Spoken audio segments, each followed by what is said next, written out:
Olha, cara, aos otimistas, eu acho que a gente tem campeonato, viu? Porque o Flamengo vence o Botafogo, 1-0 em cima do Botafogo lá no Engenhão, gol aí do Vidal, né, na participação do Pedro. O Flamengo agora tem 7 pontos atrás do Palmeiras, né? O Palmeiras acabou empatando com o Fluminense, 7 pontos, Palmeiras, então o Flamengo tem que tirar aí 2 vitórias e um empate, né? O Flamengo hoje entrou com o time do Brasileirão, acho que não dá nem para dizer que é um time reserva, né?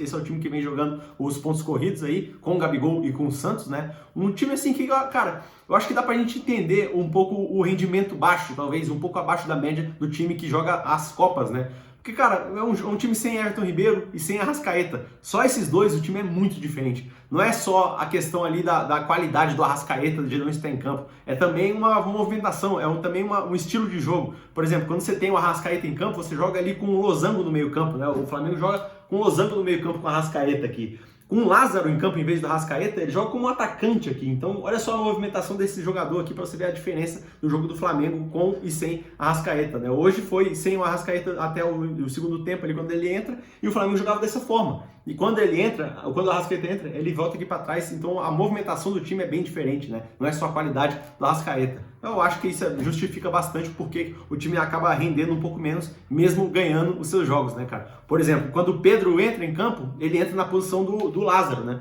Então ele tá fazendo a mesma posição do Lázaro aqui, então é basicamente essa situação do Flamengo quando ele não tem a Arrascaeta. E, cara, eu queria falar um pouco de Cebolinha também. Antes de falar do Botafogo aqui, eu queria falar um pouco de Cebolinha. Porque hoje, pelo menos, especialmente hoje, eu achei o Cebolinha um pouco coletivista demais, né? Eu acho que ele precisa ser um pouco mais individualista, como ele era no Grêmio. Você vê o Jefinho do Botafogo ali, eu acho que o Cebolinha no Grêmio, ele era um pouco mais parecido com o Jefinho. Era um cara que tinha uma confiança absurda, um cara que tinha a ala esquerda todinha dele, ele era o dono do time, né? O Cebolinha, para quem não lembra, ele era reserva do time vitorioso do Grêmio até 2017. A partir de 2018 o Grêmio começa a cair e tal, e aí sim ele se torna titular, e com ele sendo titular, ele vai meio que mascarando ali o time do Grêmio que vai caindo um pouco de qualidade. Então ele que leva o Grêmio para a semifinal da Libertadores, ele que vai botando o Grêmio ali em destaque, né? E aí nesse momento, quando o Grêmio ali tem uma dificuldade, aí o Cebolinha crescia, porque ele era o cara do time, ele ia para cima, ele pegava a bola, ia para cima, passava por três jogadores de uma vez ali, cruzava muito bem na cabeça de todo mundo. Então assim, ele era mais individualista no Grêmio. No Flamengo, cara, eu acho que por ele não ser o protagonista, eu acho que ele tá um pouco mais acanhado, talvez uma falta de confiança, assim, talvez, né? Então ele toca muito mais a bola, ele não tenta mais aquela mesma jogada que ele tentava no Grêmio. Esse foi uma ideia que eu tive, assim, uma forma que eu posso talvez justificar o porquê o Cebolinha ainda não se encontrou, mas eu acho que vai se encontrar mesmo tendo feito aquele golaço lá contra o São Paulo, né, cara? Quanto ao Botafogo, cara, uma situação complicada, porque 5 jogos aí sem vitória, né? 3 empates e 2 derrotas aí, os últimos 5 jogos. Eu achei que o Botafogo teria mais facilidade para jogar uma Libertadores ano que vem. Eu achei que o ano do Botafogo seria muito tranquilo, seria mil maravilhas mesmo, um reencontro assim do Botafogo com a torcida, aquela coisa, aquele ano de reconquista, sabe? Do Botafogo voltar a Libertadores ano que vem, tranquilo, um 6º colocado ali, um 7º colocado, beliscando um G4. Eu acho que o Botafogo ia fazer essa campanha, mas o negócio tá difícil, né? Porque o Botafogo não fez seus deveres de casa. Quando joga contra os times ali que teoricamente ele é o favorito, ele deveria ter ganhado, não, ele empatou aí os últimos 3 jogos e tal, e agora quando ele vai pegar os times que estão um patamar acima dele, vai ser um pouco mais complicado, né? Então eu achava que a vida do Botafogo seria um pouco mais fácil. Hoje o Botafogo repetiu o time que empatou contra o Juventude. Eu queria falar aqui, velho, do Saraiva e do Adrielson, né, cara? Os dois em uma montanha russa hoje aí. Momentos muito bons, momentos muito ruins, né? No mesmo lance, o cara acerta um lançamento muito bom, um passe muito bom, mas depois dá uma pichotada absurda, né?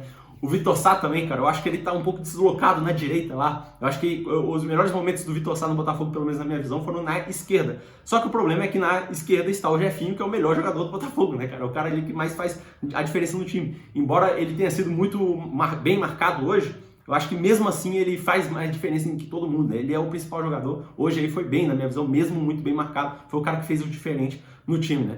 E eu queria comentar do Erisson, velho, porque eu não concordo, sinceramente. O Erisson, pra mim, deveria ter mais oportunidades como titular, até mesmo chegando o Tiquinho, mesmo chegando aí o Júnior Santos aí, que já fez gol na estreia e tal, enfim. Mas, cara, eu daria mais oportunidades pro Erisson, porque ele se mostrou ser um cara importante. Ele jogou bem, vem jogando, embora tenha feito poucos gols ultimamente, eu acho que ele merecia mais oportunidades, né? Mas, enfim, a gente sabe como é que é o futebol. Quanto ao jogo, velho, 1-0 aí Flamengo em cima do Botafogo, Um primeiro tempo foi do Botafogo, né, cara? Assim, não foi um amasso do Botafogo, o Botafogo foi um pouco melhor que o Flamengo, teve mais não posse de bola, mas uma posse de bola mais produtiva do que o Flamengo teve mais posse de bola, só que totalmente inoperante, né? Tanto é que no primeiro tempo o Flamengo não teve nenhuma chance de gol contra duas do Botafogo. O Botafogo teve duas chances ali de gol, aos 8 minutos do Jefinho ali, que ele chuta da entrada da área e o Santos faz a defesa, e a outra aos 25 ali do Júnior Santos, que ele acaba entrando na área, na pequena área ali, e na hora do chute ele é travado ali, eu acho que pelo Ayrton Lucas, muito bem nesse lance aí a zaga do Flamengo, embora no jogo inteiro, a zaga do Flamengo para mim foi o destaque do jogo, muito bem a zaga do Flamengo. E esse foi o primeiro tempo, nada mais aconteceu além desses dois lances, né, de importantes assim.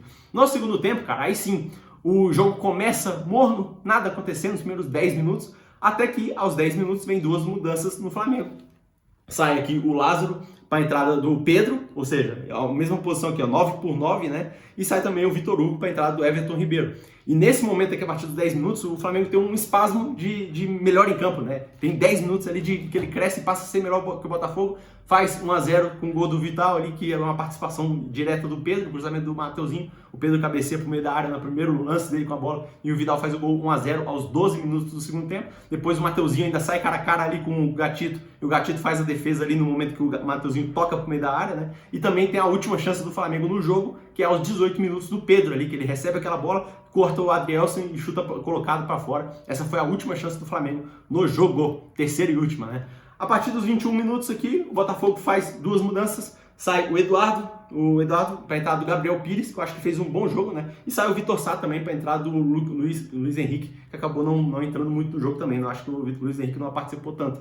Só que a partir daqui dos 21, o Botafogo volta a ter mais a posse de bola, volta a participar mais, a controlar um pouco mais o jogo em relação ao Flamengo, na minha visão.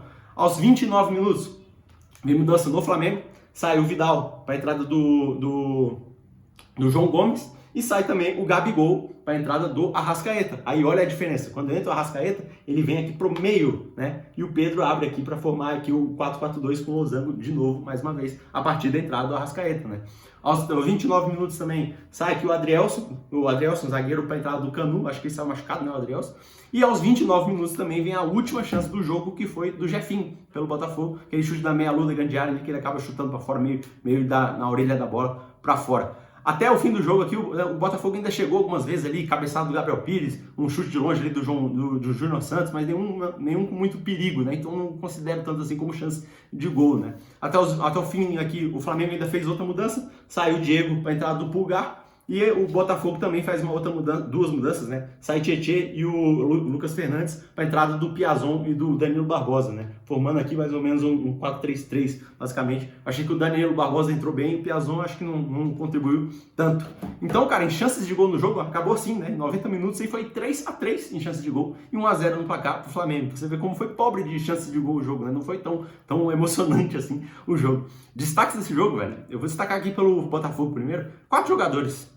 Cuesta, talvez tenha sido o melhor jogador do Botafogo. Eu acho que o Jefinho foi bem também, porque ele foi muito bem marcado, mas ele pelo menos fazia diferente, né? Quanto ao Cuesta, eu esqueci de falar. O gol que o Vidal faz é uma jogada de bola aérea, mas mesmo assim, mesmo a bola aérea defensiva do Botafogo tenha falhado nesse momento, acho que o Cuesta foi um dos melhores em campo aí do Botafogo. Acho que o Tietê e o Marçal também, na média do time, acho que foram um pouquinho acima da média e não fizeram um jogo espetacular, mas na média do time foram um pouco bem.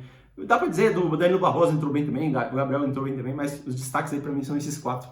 Pelo Flamengo, cara, eu acho que o sistema defensivo inteiro jogou muita bola. Pablo muito bem no jogo, Fabrício Bruno jogou demais. E o Vidal também fez o gol ali. Acho que ele não fez uma partidaça não, mas ele fez o gol, vou dar esse crédito pra ele aí. Esses 3 pra mim são os melhores do Flamengo. Mas você pode falar também, o Ayrton Lucas foi bem, o Diego foi bem, o Pedro foi bem também, Arrascaeta, Everton Ribeiro. Acho que a galera aí foi bem.